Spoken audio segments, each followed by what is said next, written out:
Dalam sebuah dialog di Praha tahun 2018, Steve Bannon menceritakan bagaimana Trump menjadi POTUS, President of the United States. Dialog ini biasa saja bagi sebagian orang, tapi bagi saya, penggemar geoekonomi dan geopolitik, saya menarik stabilo warna merah atas sebuah kalimat. Kami menyamakan level playing field sehingga kami menang.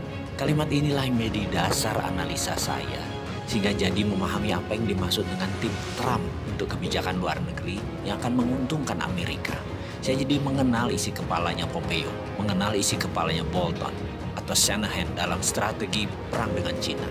Kesimpulan, Amerika versus Cina saat ini bukan perang dagang, tapi perang ideologi. Menurut pengamat intelijen ekonomi, A.V. Temames yang berdomisili di London, hal inilah yang membuat banyak para analis salah baca, terutama analis ekonomi. Dikira Cina dan Amerika itu perang dagang biasa, perang ekonomi, hanya karena merasa sepertinya Amerika kalah dengan impor Cina yang besar masuk ke Amerika sehingga pasang tarif masuk tinggi agar barang di Cina itu mahal. Negara Amerika untung dari tarif pajak masuknya barang Cina yang ditinggikan, dan juga imbas produk hasil manufaktur di Amerika jadi bisa berjualan karena harga mereka kompetitif itu di dalam Amerika. Kalau tidak diprotek atau dilindungi dengan pajak impor yang tinggi, barang-barang Amerika jadi mahal. Mereka pilihannya adalah lebih baik pilih barang Cina. Begitu sebaliknya, dibalas Cina dengan impor masuk barang Amerika ke Cina dinaikkan. Ternyata bukan itu. Ini perang bahkan lebih dalam lagi, yaitu perang ideologi. Kalau sudah perang ideologi, by all means atau berapapun harganya pasti ditembus. Cina dan Amerika kan habis-habisan. Lalu bagaimana dengan Indonesia? Ada baiknya Indonesia membangun platform sendiri tentang teknologi. Karena begitu kedua negara ini berperang lebih dalam, Indonesia jangan-jangan tidak berkutik. Karena keduanya, negara Cina dan Amerika, Indonesia bergantung pada teknologi kedua negara tersebut. Jadi kita meniru apa yang dilakukan Cina 5 tahun terakhir, yaitu membangun swasta ketat atau protection. Misalnya, rem-rem itu dilindungi oleh Cina. Facebook tidak boleh masuk Cina sampai rem-rem menguasai 80% pasar di Cina. Didi Suci, online transportation, setelah menguasai 80% pasar Cina, Uber baru boleh masuk.